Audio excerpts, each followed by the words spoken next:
иқдоми шоиста аз мағозаи молҳои техникии беҳтарин минбаъд ҳамаи молу маҳсулоти техникаи маиширо ки босифатанд метавонед бо нархи дастрас аз мағозаи беҳтарин харидорӣ кунед.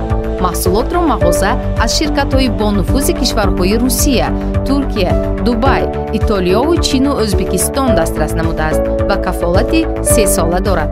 шумо метавонед техникаи маишии дилхоҳатонро ба тарзи кредитӣ бо фоизҳои пастарӣ низ харидорӣ кунед. дар мағоза QR-кодҳои бонкӣ амал мекунад.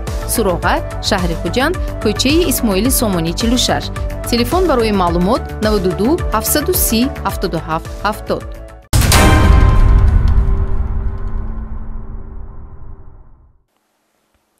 салом бинандагони арҷуманд. боз фурсат расид ки мо ба шумо оиди мавқеъ ва таъсири меъёрҳои қонун дар танзими муносибатҳои ҷамъиятӣ сухан гӯему аз оқибатҳои қонуншиканиҳо ҷомеаро ҳушдор диҳем. барномаи ахбори вазорати корҳои дохилӣ аст ки дар баробари шарҳу тавзеҳи ҷиноят ва ҳуқуқ вайронкуниҳои содиршуда шуморо ба фаъолияти милитсияи кишвар шинос менамояд. дар студия ман Нусратулло Маҳмадзода.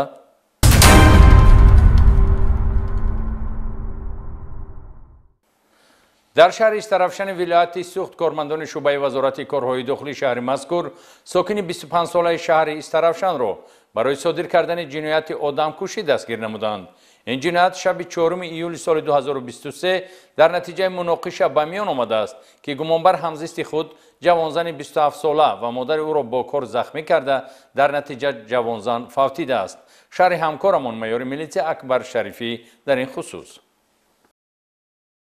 мақомоти милитсияи шаҳри Истарафшан содиршавии ҷинояти махсусан вазнини одамкуширо ба қайд гирифта шахсияти гумонбарро муайян ва бо изи гарм ӯро боздошт намуд. Шаҳрванд Фарҳоди Ҳасан соли таваллудаш 1998 иstiqomatkунандаи кӯчаи Аҳрор Мухторови шаҳри Истарафшан дар ҷинояти мазкур гумонбар аст ки санаи 4 июл дар дили шаб тахминан соатҳои 23 дар натиҷаи муноқишае ба миёномада ки характери маишӣ дорад ҳамзисти худ Шаҳрванд Воҳидова Ганҷина Бахтиёровна соли таваллудаш 1996 ва модари ӯ Буриева Дилсора Абдуллоевна соли таваллудаш 1976 истиқоматкунандагони ҷамоати деҳоти қалачаи калони шаҳри Истарафшанро бо истифода аз корди хоҷагӣ захмӣ менамояд ки ба марги ҷавонзан Ганҷина Воҳидова меанҷомад.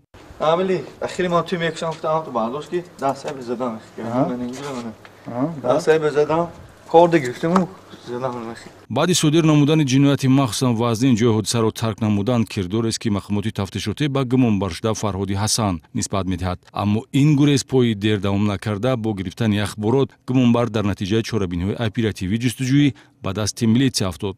тавре гумонбаршуда нишон дод медиҳад ҳарчанд муносибати онҳо дилпазиру ошиқона оғоз ёфта бошад ҳам давоми ҳамзистӣ тахту ҳамвор набудааст. рӯзи ҳодиса низ бо мақсади баррасии муаммои молумулкӣ гумонбаршуда ба хонаи ҳамзисташ меояд ва ӯро модару духтар дағалона пешвоз гирифтанд ва хуштоманшаванда гӯё дар даст кор доштааст. маҳз баъди гирифтани олоти тезу буранда аз дасти зан дар саҳни ҳавлӣ бо истифода аз ҳамон корд ба соҳибони хона ҷароҳат расонда шудааст. марги маҷбурӣ дар ҳолати ба беморхона дастрас намудани ҷабр дида фарор расидааст. سبب همین خشتامانم موبایل می‌دارم خیلی کراچی نخواست خانه بردم خانه شرایط نیست که چند بار گرم بود خیلی محصول خانه‌اش رفتم. اما روزی حادثه چی گفت؟ وقتی که رفتید خانه‌شون بین شما و اون زن سوم یورفتی من سوم وارفته و یه داوید کارت که برام من گرفتم کارت که زدم. شما با خود کارت نداشتید؟ نه. چند مرتبه کیرا چند مرتبه؟ 3 مرتبه اویلم زدم 2 مرتبه مادرشه. ҷанҷоли маишӣ ба содиршавии ҷинояти махсусан вазнин одамкушӣ хотима ёфт. аз рӯи ҳодиса мақомоти прокуратураи шаҳри Истарафшан бо моддаи 104 кодекси ҷиноятӣ парвандаи ҷиноятӣ оғоз намуда гумонбаршуда дар ҳабси пешакӣ қарор дорад.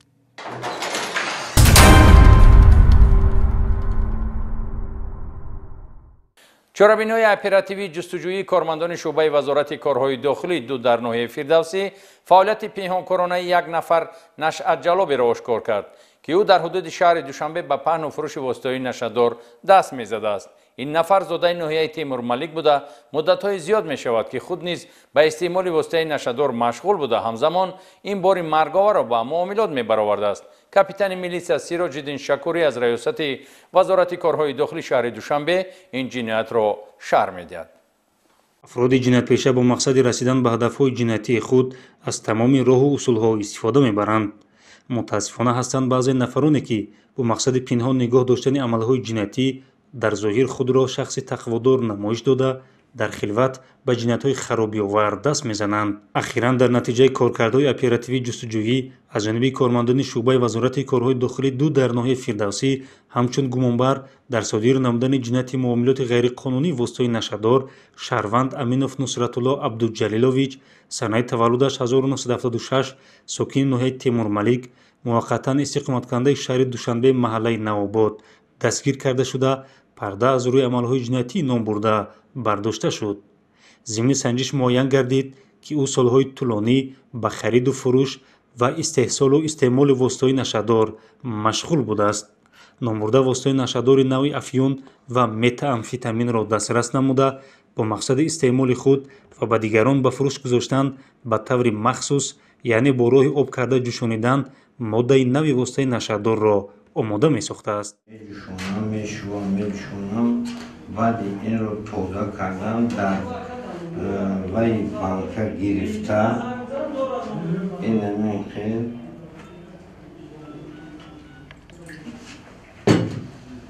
شیرکنی این رو پفته این رو توضیح با گاز مونده توضیح میشونم وقتی که این تیار شد بعد سیم رو در گاز مونده این نمیخواد سیم رو نمیخواد مونده از اینجور استعمال بعدی از جانب کارمندان میلیسیا دستگیر گردیدند سنه 9 ایول سال جاری هنگام کوفتکو از منزل موقتی نام برده واقع در سراغ شهر دوشنبه محله نوآباد در حجم 654 گرم وسطای نشادار نوع افیون و یک مقدار وسطای نشادار نوع متامفتامین دریافت و مصادره کرده شد. وابسته به حالت مذکور نسبت گمبرشونده امینوف نصرتالله طبق طلبات ماده 200 کودکس جنایتی جمهوری تاجیکستان پرونده جنایتی آغاز کرده شده او در حبس پیشکی قرار دارد. ҳодисаҳои роҳ нақлиётие ки муҷиби марги инсонҳо мешаванд ҳамеша нороҳаткунандаву дарднок ҳастанд. дар ҳамин минтақаи хиёбони исмоили сомонии шаҳри хуҷанд шоми 2 июл тахминан соатҳои 23:50 воситаи нақлиёти тамғаи Toyota Camry таҳти идораи ронанда Акмал Абдуллоев ду нафар пиёдагард падару духтарро пахш намуд. пиёдагардон бо бардоштани ҷароҳатҳои вазнини ҷисмонӣ дар ҷои ҳодиса ба ҳалокат мерасанд.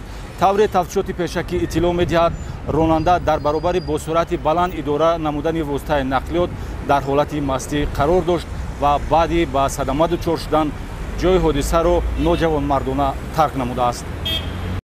ронандаи автомошинаи тамғаи Toyota Camry аломати қайди давлатиаш TG 0023 BX02 Абдуллоев Акмал Дадахонович соли таваллудаш 1982 истиқоматкунандаи шаҳри Хуҷанд пеш аз дучор шудан ба садама нӯшокии спиртӣ истеъмол намуда дар ҳолати мастӣ ҳангоми ҳаракат аз самти чорроҳаи хиёбони Исмоили Сомонӣ Камоли Хуҷандӣ ба ҷониби бозори Панҷшанбеи шаҳри Хуҷанд дар рӯ ба рӯи истгоҳи мусофиркашонии Зафар пиёдагардон Исломзода Толиб соли таваллудаш 1975 ва фарзанди ӯ Мадина Исломзода соли таваллудаш 2004 истиқоматкунандагони шаҳри Хуҷандро пахш намудааст ки дар ҷои ҳодиса ба ҳалокат мерасанд.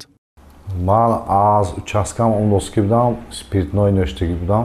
Скоростиам сал 80-90 сал тезтар будам. Одам гузаштоски буда сара наздик омдагинда идора карда натонистам мошина. Баъди мошин задан ишабор доштаму ростига бо якбора таҳсида ба хонам будам мошина ҳай кардам.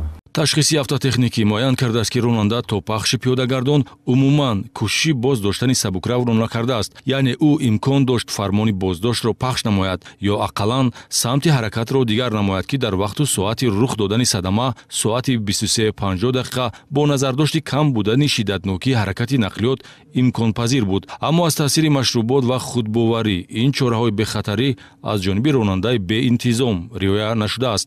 ин гуфтаҳоро сабти камераҳои мушоҳидавӣ низ тасдиқ менамояд. طبق طلبات قاعده حرکت در راه راننده عهده‌دار است در همه گونه وضعیت برای تامین بخطری حرکت در راه چاره‌ها اندیشد. ҳангоми дучор шудан ба садамаи роҳу нақлиётӣ аз рӯи хислати инсондӯстӣ ба ҷабрда кӯмак намояд. дар акси ҳол ҷазои сангинтарро қонунгузор пешбинӣ менамояд. мутаассифона ронандаи автомошинаи тамғаи Toyota Camry Абдуллоев Акмал баъди пахш намудани пиёдагардон ҳаракати худро идома дода аз ҷои ҳодиса ғайб мезанад. тафтишоти пешакӣ аз рӯи ҳодисаи мазкур бо моддаҳои 212 қисми 5 ва 127 қисми 3 банди А кодекси ҷиноятии ҷумҳурии Тоҷикистон парвандаи ҷиноятӣ оғоз намуд. таҷрибаи тафтишотӣ нишон медиҳад, ки сабаби аслии бисёре аз ҳодисаҳои роҳу нақлиётӣ ин малакаи хуби ронандагӣ надоштан бо суръати баланд идора намудани воситаҳои нақлиёт мебошад. айни ҳол нисбати ронанда Акмал Абдуллоев чораи пешгирӣ дар намуди ҳабси пешакӣ татбиқ шудааст. садамаи дигар бо оқибати марг дар роҳи нақлиётгарди Конибодом Ғафуров рух додааст, ки аз худбоварӣ ва ноӯҳдабароии ронанда сарчашма мегирад. санаи 8 июл тахминан соатҳои 8:50 ронандаи автомошинаи тамғаи Opel Astra аломати қайди давлатиаш TG 0070 AN02 Нурулло Абдуҷабборзода иstiqomatkунандаи деҳаи Чорбоғи ҷамоати деҳоти Косатароши шаҳри Панҷакент дар километри 32-юми роҳи нақлиётгарди Конибодом Деҳмой ҳудуди деҳаи Ниёзбеки шаҳри Конибодом бехатарии ҳаракати роҳро таъмин карда натавониста маъюби гурӯҳи якум Ҳайдарова Нигора Ҳусейновна соли таваллудаш 1976 сокини ҷамоати деҳоти Коҳандиёри шаҳри Конибодомро, ки бо ароббачаи маъюбӣ роҳро убур мекард, пахш намудааст. зарба ва бархурди воситаи нақлиёт ба ароббачаи маъюбӣ ба дараҷаи сахту осебдиҳанда буд, ки ҷабр дида дар ҷои ҳодиса ба ҳалокат расид.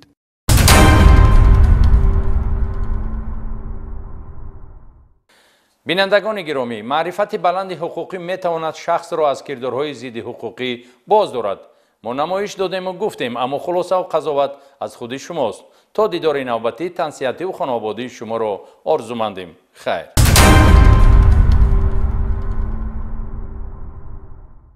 иқдоми шоиста аз мағозаи молҳои техникии беҳтарин. минбаъд ҳамаи молу маҳсулоти техникаи маиширо, ки босифатанд, метавонед бо нархи дастрас аз мағозаи беҳтарин харидорӣ кунед. маҳсулотро мағоза аз ширкатҳои бонуфузи кишварҳои Русия, Туркия, Дубай, Итолиёву Чину Ӯзбекистон дастрас намудааст ва кафолати 3 сола дорад. шумо метавонед техникаи маишии дилхоҳатонро ба тарзи кредитӣ бо фоизҳои пасттарӣ низ харидорӣ кунед. дар мағоза QR-кодҳои бонкӣ амал мекунад. Суроға, шаҳри Хуҷанд, кӯчаи Исмоили Сомонӣ 46. телефон барои маълумот 92 730 77 70.